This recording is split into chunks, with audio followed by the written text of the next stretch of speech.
Welcome to the Invincible Innovation Show, the podcast for changemakers.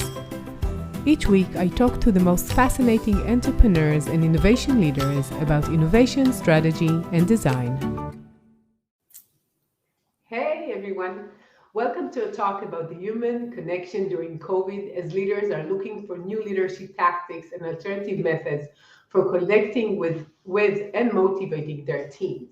Welcome to Invincible Innovation Live Show. I'm so glad that you're here. I'm Mazor, Kario, Innovation and Value Creation Expert, and I have a very, very special guest today, Genevieve. How are you? I'm fine. Good morning, Adi. So happy to see you. Genevieve Piturro is my guest. She's an author, speaker, and purpose consultant. And we're going to have such an important and I'm so excited to think about these topics because I think it's so in the head of everyone that are around me more or less. So it's so important. We're live on LinkedIn, YouTube, and Facebook, and you're so invited to join the discussion and ask questions. And now we can start.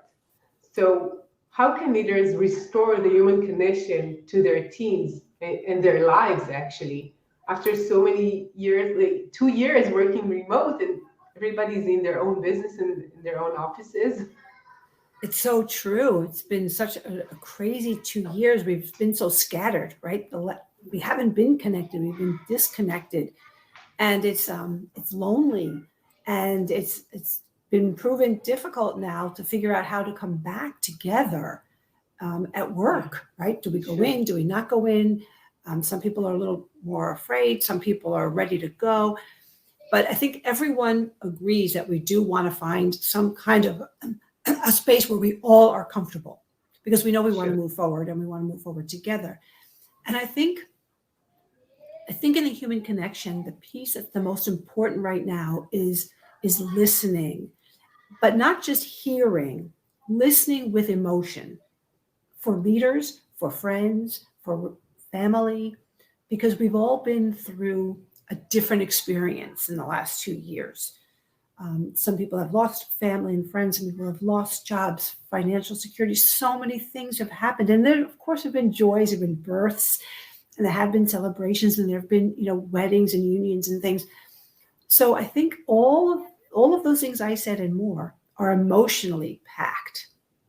And I think that it makes a difference when you're asking someone for information. How are you? What are you doing? What would you like to see moving forward? That you listen, but you try to feel what that person is saying. It makes the difference in a connection. Yeah. But don't you find it harder to do it when you're remote? I'm just watching you and I cannot see your eyes that clearly right now. Just seeing in the eyes is so important for empathy and for understanding. So it's absolutely, it's difficult. It's awkward. It's interesting to know that the last 2 years, when we have been in person, we've been wearing masks. But what has not been masked are our eyes. So we were forced, because we can't read lips, we were forced to look at each other in the eyes. And I can't help but think that was, something that really changed things between people. Because when you look in someone's eyes, that's where the human connection begins. Begins right from the eye to the soul, and you have to pay attention. You can't not look, you can't read lips. That's what you're communicating with, and that's how we've been living for 2 years if we've been wearing masks. So it is difficult now, and it has been difficult remotely. So I'm hoping that we are coming together, and when we do in person, we continue to look in each other's eyes.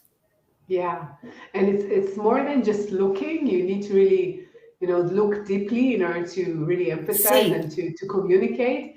And sometimes everybody is so task related. When we're thinking about corporations, companies, they have tasking cycles. So this is what needs to be done, and we're not thinking about who is this person doing what we're supposed to do as a company. And it demands from us to see something different, right? Yes, we're in a rush, and I think that we slowed down so much during COVID that maybe that's why we want to rush and catch up. But I don't think it's the best way to get on a good place with each other. I think we need to take the time to have that conversation, to get back together, even though it's awkward. I feel it too. It's awkward. especially because not everybody's on the same page, right? We have to be respectful of each other.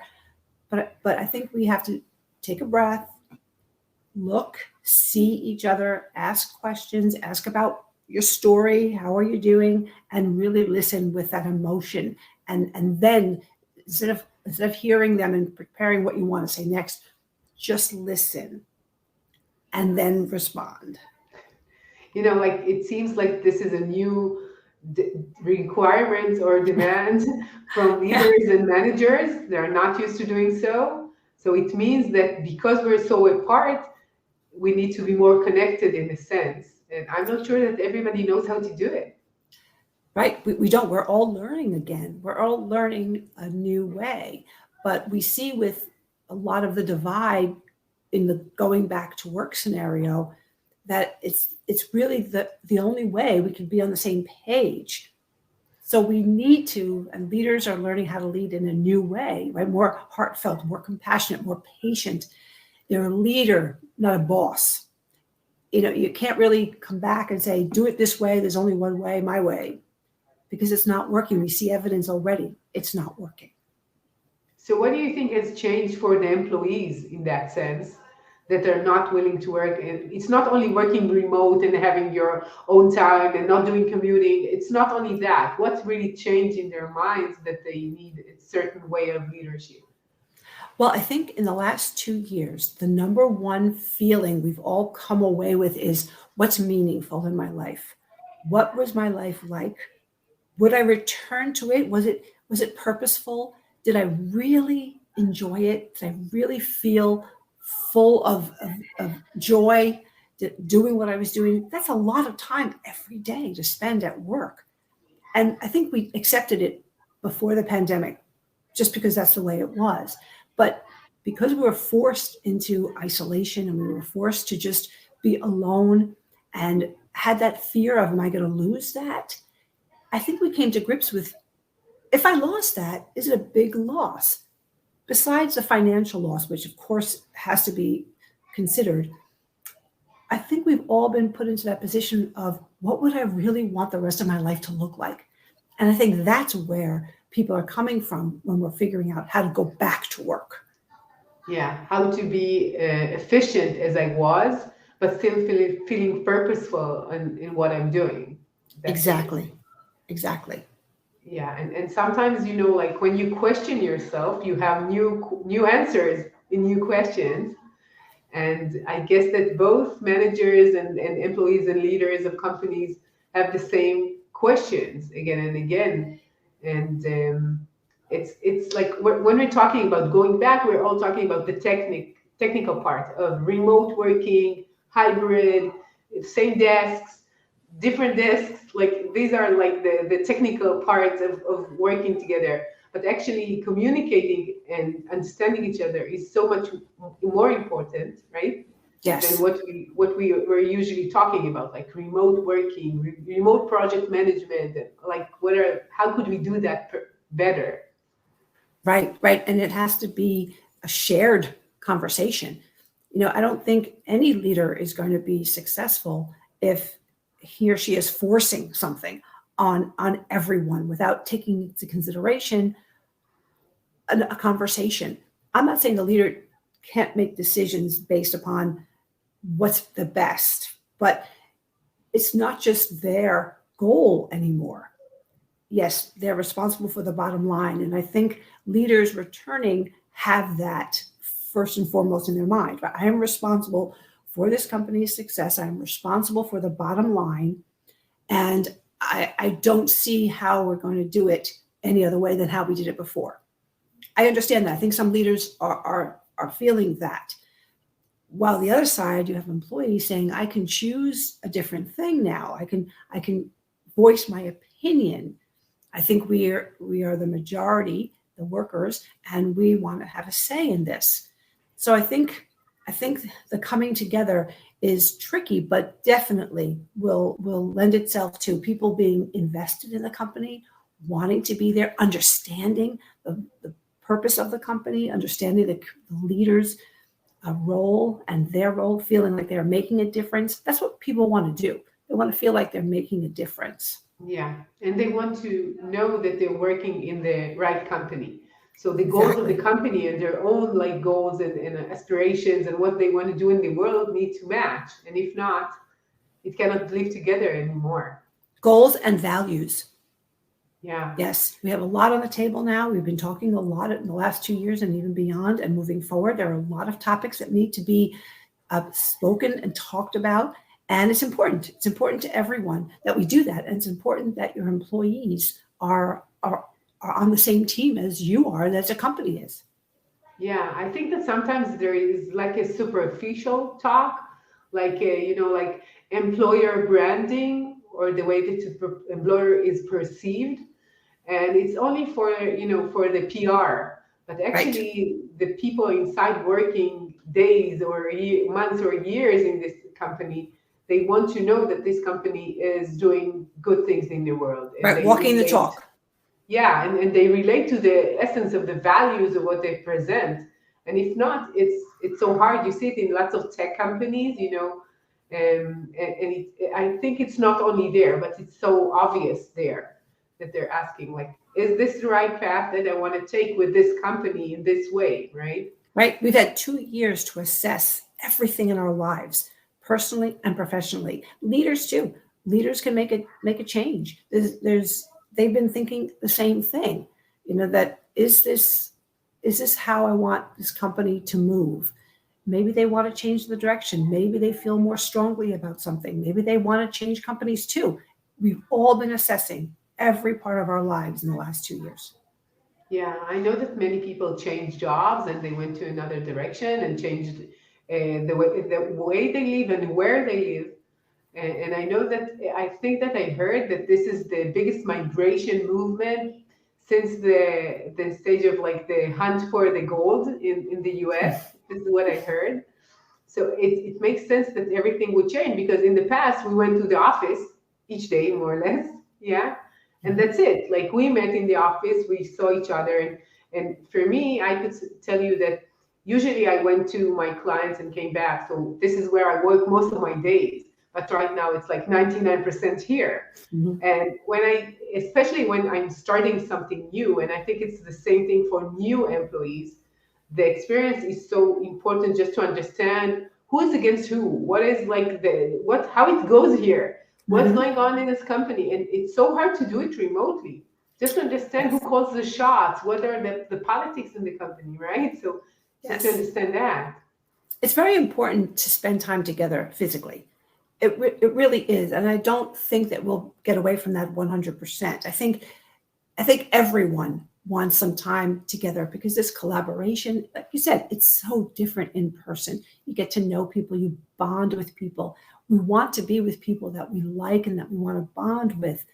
I think this remote works in some cases, but I think the most successful people are those who embrace the human connection and and move forward, making that those connections and those bonds strong. So how do leaders lead with this meaning and purpose? How do they do that? It starts, well, I have a whole program for leaders and employees. I go into businesses with a purpose ACER program, and it starts with the conversations. So first, it's important to understand what each group wants. What does the leader want? Not only in business, but in life. What are their values? What do they enjoy doing? Are they fishing? Are they swimming? What are they doing outside of work? What is their goal in the office? How do they see moving forward? What's the picture of how the company looks moving forward? What has changed for you, both in your personal life and professionally, these 2 years? So many things to find out about the leaders. The same questions about the middle managers for them. It's been 2 years since everything's been so different. What do you want to return to? And what do you see can change for the better? How invested are you and why? And the same thing for the teams, all the teams. They're so different because they're not responsible individually for the bottom line. So what is it about a place to go to work that you want?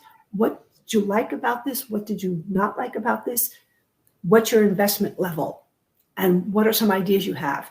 So hearing from them individually with no pressure, and then slowly bringing groups together to talk about it and find an organic number of initiatives to tweak or change is a process that can take, a few months, but it will solidify the group and it'll bring them together for a common goal.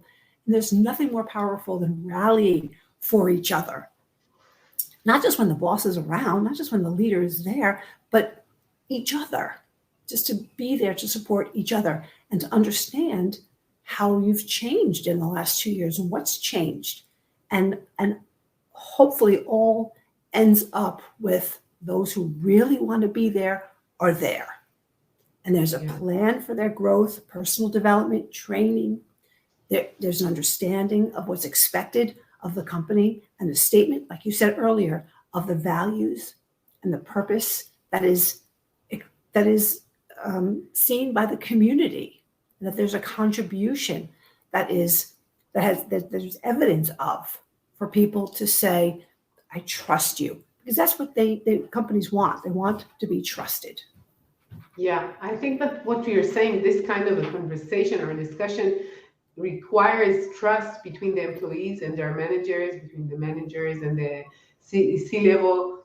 And it's something that you need to build from day one when you come into the company, right? And I do I trust you as a company to understand me as a person? Maybe my goals and what I'm going through is not exactly what is needed right now for my role, for my position, right? So it demands this flexibility between people, and sometimes we don't have that flexibility. Right, and that's where respect comes in. Yes, trust and respect. Yes, understanding, really listening, really feeling heard. So how do you think COVID has changed the meaning of being together? I think we value personal connection more, because I think we were so afraid of losing family, friends, coworkers that we wanted to see more. I think it was hard to be alone for a lot of people. It was hard to let go of that routine of someone to lean on, someone to talk to, someone to care about. That was such a big part of our 9 to 5 and more every day. And that was literally ripped away. And not just ripped away, but with that component of fear, right? Of danger. And really, things were happening, bad things were happening. Excuse me. So we were losing people. So it wasn't just take a break. It was a frightening, part of the future we could not answer. So it was very emotional at that time. And I think a lot of us coped differently. And that's something also that we have to talk about, and that teams and leaders have to talk about if it's been difficult and how, because that's something to take into consideration when you come back together. It seems that what was like only professional life and what is like personal life is merging more, not only in the sense that we're sharing like the house of everyone in the office because they sit here and sit here and sit here, and we see all their like rooms in the house. It gets you into their like private domains. It's not only that, it's just understanding that we're as human beings, we're not like only in a position or a role. And what we're doing in the company is connected to our private life, to our parents, to our kids, to what's going on like in our lives. And it's always been so, but right now we feel it even further. Right. It's we've all shared to this extent a disaster, a horrible time. And I'm not saying good things didn't come out of that. Of course, people had joys, and thank God for that. But we shared this negative time, and it bonds us in one way.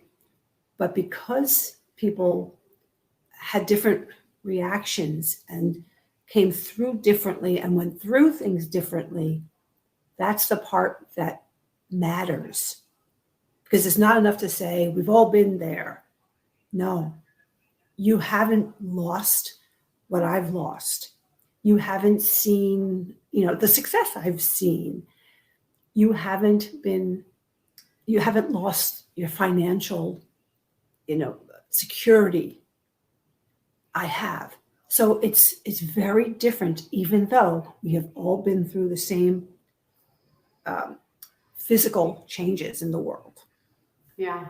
No, but what you're saying is connected to the way that we relate as people in our society, in our culture. There are more close culture. Everything is like personal. Everything you're saying, like everybody knows it. And there are more like close cultures, like when I work with the people from the US related to the Israeli people, the Israelis don't have anything to hide, like anything. And they couldn't hide because we're such a small company, a small country, that someone from the company knows someone that is like who studied with you, is like a relationship with you. So you cannot really hide even if you want to. So it's so different when you go to the US. There are more, it depends on where in the US, of course, the US is so good and so big. And how do you tune that? Because sometimes people say it's like, this is my border, this is my personal life. I'm not really talking about my losses, about my personal experiences with someone from work. In work, I have this facade of a professional person. Right. And it can be difficult, and it has to be done slowly. It has to be done thoughtfully, and has to be done sincerely and honestly. And you're right. Not everybody wants to talk about it. And that's a part of it. That's a part of the awkwardness. That's a part of the respect and the trust. But it seems that there are enough people who want to talk, both the leaders to say, come on, guys, you got to get back to work. And the employees who say, yeah, I want to work, but I want to have some suggestions here. Are you going to listen to me? So I think that if we respect those who want to see how it goes and who want to be private, then we need to do that. And those that want to come together and figure it out together, if they're both listening and listening with emotion, seeing all the way through the person, that they can come to some place that's comfortable. And then those who aren't ready to be vocal yet about what they've been through personally, they will find a comfortable place at the table to, in their own time, gradually feel like they can trust again. Because there have been a lot of people who've been through so much. So how do you see that happening when you're going into a company and doing this like program with them? So at the beginning, I guess everybody's like a bit closed, not showing the cards. And how do you see this like in the ongoing? How long does this progress takes, or is every time I do it with a company, it's personal and it's tailored to the company. But the one thing that people want is a resolution. I don't think people want to stay in this, midpoint forever, because we all like routine. We all want to feel like we're really comfortable and moving forward. So I think despite the differences, people want to find a place to call home. And that includes an office type of work, home, whatever. They want to do that, right? They want to make money. They want to grow. And the companies want to grow. So I think that desire, number one, to find comfortable and prosperous solutions is there, thankfully. So we start at the common ground. Everybody wants to move forward. And then the second is you see, okay, what's good here between all of us? What stays? What do we love? What stays? Third, what is your investment here? Is this just coming through? You're not sure yet, which is a fair reply, not sure yet, or I'm all in. And then where do we see over the last 2 years that's become evident that we need change? And if we get through those first three things, it solidifies, yes, we want to find an answer. Those of us who have stayed through those conversations want to now comfortable enough to address what can change. Because that's the part, I think, that gets sticky, right? I don't like this. I want this. You might not think I want this or want me to want this, but this is what I want. But when we get there, hopefully there's been enough communication, honest communication, and suggestions that that can start to unfold again organically. I can't go in, you can't go in, no one can go in and say, okay, this is what we're going to do. We're not in that conversation as we didn't buy into that conversation. We're just trying to bring them together to feel trust and respect, to come to some changes that would only be for the betterment of everyone. Yeah, and these changes, do they relate to working from the office or from the home, or is it like more changing the way that we understand the company, changing the way that we're doing this service or product, changing the way that we're just processes in the company, or it's anything and everything? Anything and everything. There has to be first an agreement on some kind of a setup, right? What does office look like? Yeah. What does working at this company look like? And then, okay, you say you care about this, this, and this.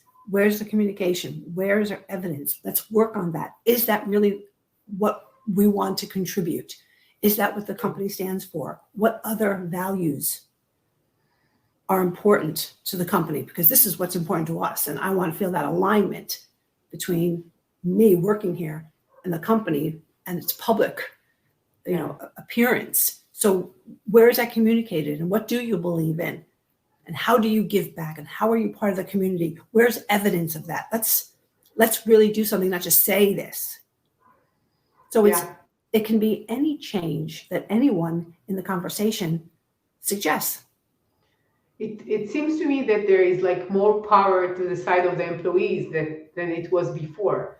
So when we started like 2 or 3 years ago, we had a bit more power to the employees. Depends on, there are less sectors that there are more employees needed. Maybe they have more power there. There's certain roles maybe that these people are very important for the company, and therefore they have a say. And right now what you're saying is like everybody has a say, saying like, this is who I am, this is what I need right now. Maybe it's like changing your role within the company. Maybe it's changing what I'm doing usually in a different way, or the way that we operate as a group, as a company. It seems like it's more collaborative in what you're saying. Definitely more collaborative. And that doesn't mean that the leader doesn't make the final decision. You can't have everybody making the final decision, right? That's just not practical. Nothing's going to get done. But if there is communication and a common goal and the values and everybody is listened to, then we understand we can't always get our way, but we have to know that we're part of that road to get to the decision, and we have been considered, and that maybe the decision, instead of being exactly A, will be a little bit maybe B, because we were taken into consideration. So maybe it's not going to be 100% what the leader wants, but it'll be 90, 80%, because he or she listens to what everyone here wants and is incorporating some of that to sort of tweak the plan. Yeah. So it's a process, but if there's trust and respect, it's very different than if it's just rolling over the people and saying, this is the way it's going to be. Yeah. Because nobody wants to say or quit. Yeah, of course. No leader wants to say that anymore. Yeah, I think it's related to the power within the market, because we know like about the great resignation and COVID changed people, like changing even like in works that usually people need the work, like blue collar workers that usually go to work because they need to get the money and to get to bring bread to their family, right? And right now, even them, they have a question mark, and even them has the power over these great corporations who need these workers, right? Yes. So how do you think COVID will change this future of work with this like power dynamics between employer and employee? I think it's already changing. I think even the most staunch boss, will say, has softened a little bit. I think it's brought much more humanness to us individually and as a community and as a universe, as a world. I don't think any of us came out the exact same as we went in. None of us. And I think reality is reality. I don't think there are going to be many people who have not changed their leadership style at all. I think everybody is changing it even a tiny bit, even if they don't say it. I think their heart grew a little bit. I like to think their hearts grew a little bit, that they are more genuinely concerned about people as people, especially if they worked for them before. Maybe now they'll wonder, oh, I think John has a couple of kids. I wonder how they did. Maybe I'll ask him. Or, I wonder if so-and-so feels they'd like to grow into another position here. I think that every leader has changed. And I think it will become apparent what their change will do within the company. So I wonder, do you think it comes from the inside? Because I am, as a leader, had this change in my heart because I had something change in my experience of the world, and maybe some kind of a small crisis or a big crisis. And therefore I relate to people differently because I felt more lonely or I felt more frightened. That's one way. Or because people are resigning, because the market is changing and they truly need these workers and they need the employees, maybe that's the external reason for the change. Yeah, both. I think it's both. I think we're all coming to terms now that we're looking at work again and the possibility of returning the exact same way we went in. So I think we're all coming to terms with how we feel about that. And leaders too. I mean, leaders have kids. Leaders were with their children. They weren't at the office every single day. What happened to their relationships there? How did they participate? Do they love being with the kids? Can they not wait to get away again? that's an option. With my kids and his friend going back and forth, I'm just thinking about it, like they're in the background. and I'm thinking about like what was their experience, let's say about a leader who was saying like, I'm just dying to go back to what it was. That's an option. And now they're trying to be very strict because they don't want anything to change and they're getting more strict even. Or the other way around, they're saying, just a minute, now I see my kids differently and I see my family differently, I see my life differently. I want more balance or not. I want more work. I've had enough of them. I need more work just to balance the other way around. So just understanding that is very important. Mm-hmm. And another thing is the difference between your position, because if you're in the top layer of the company, you experience it differently than somebody who's really needs this next salary, and it's like a daily struggle for them, right? So it's different. Right. And it's new. It's brand new for every single one of us. None of us have been through exactly this before. And we will not know where it all ends up for a few years. We will not know. We will not know in 6 months. We will not know in 1 year. We may not know in 2 years. So we there's no way of knowing. We just have to trust, come from a good place, trust and respect every step of the way, keep our eye on the ball because we have goals. Companies have goals. Individuals have goals. We have full lives. And now our full lives are in the picture. So we talked about employees trying to pursue their passion and their values. How can these employees bring their personal passion and purpose and support their organizational goals and aims, which is like sometimes it's not the same thing, right? How do you collaborate on that one? Right. So it's different. Some people really like the job. So if they say, I really like this job and I really want to move further in this job, but I'd like it structured a little differently. I'd like to talk about what I need and see if I can bring some of that me to the table and find a way to be happy and invested and give you, my leader, my boss, the best of me, while I take care of the fact that I love animals and I would like to spend some time, figuring out how to help in that area. Is there a program here?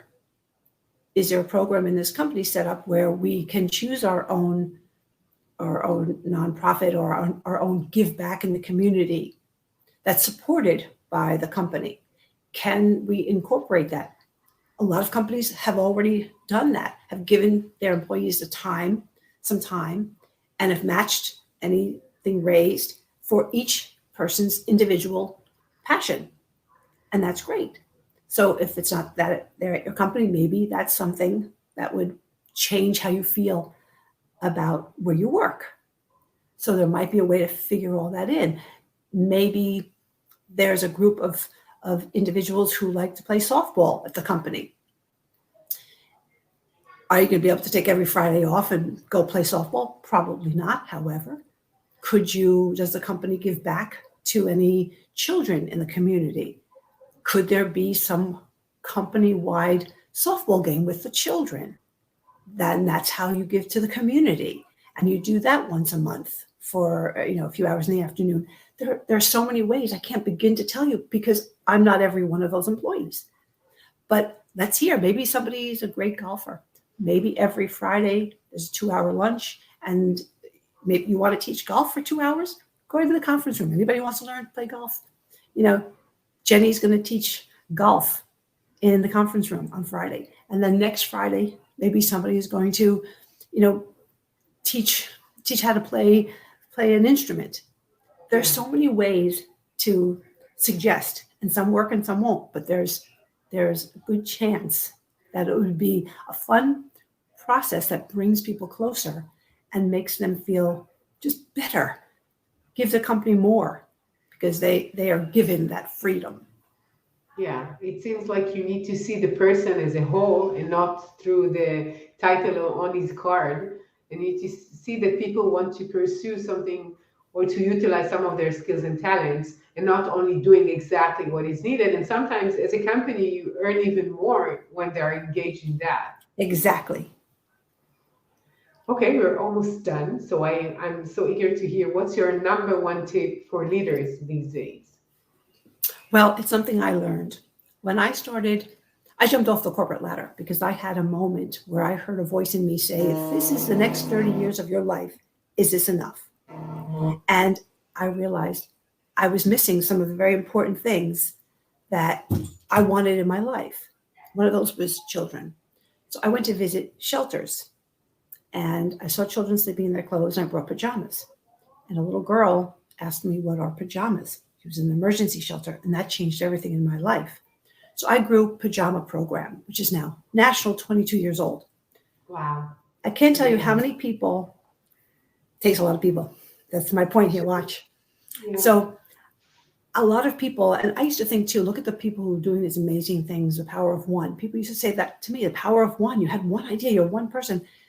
But Adi, I can tell you, and I tell leaders this, I share it with them, and they know it, but I have to always say, it is not the power of one that changes things, no matter how great a leader you are. It is not the power of one that changes things. It's the power of one another that moves mountains and moves people. And once we accept that and we embrace that, then we allow more voices at the table. And that's the key to success.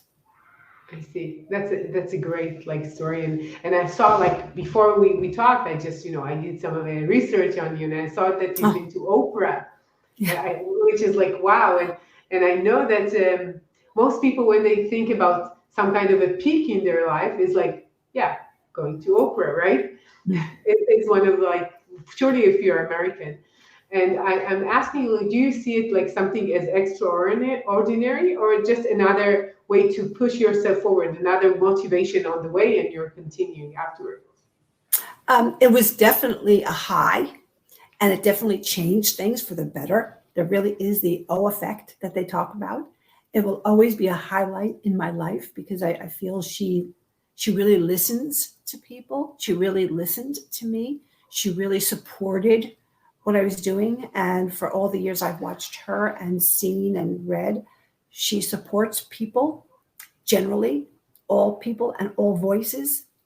And so she stays with me. That part of her stays with me because I feel that we need people to see us, to understand us, to give us a voice if they have a bigger platform. And I try to do that. I try to inspire people when I speak, and I try to support any idea you have can come to fruition. If you desire it and you have that enthusiasm, then I want to support you. Yeah. What you said about being seen is so important. And it goes back to the beginning of our talk when I said, I want to see your eyes. And I see just, Yes. And when you feel that you're being seen, it doesn't matter if a leader sees you or your mother sees you or a spouse sees you, you feel that you have this like energy in you. And it's something that really, this is the connection that we all aspire to have, right? This is like the thing. The human connection, you're right. Yeah. So I want to thank you for your time. It's been a pleasure talking to you. And where could people contact you and hear more about your work? Oh, thank you. My website is GenevievePiturro.com. And they can email me at GEN@GenevievePiturro.com or connect with me on my website. I'd love to hear any and everything that they want to talk about regarding purpose and the human connection. Thank you. And I visit your LinkedIn and your website and everything. It's wonderful. And I really encourage people to go and visit. So thank you, Genevieve. Thank you. And to all of you change makers out there, thank you for joining us. And if you want to learn more about what I do, go to invincibleinnovation.com. And I'll see you next week with another innovative, insightful talk. See ya.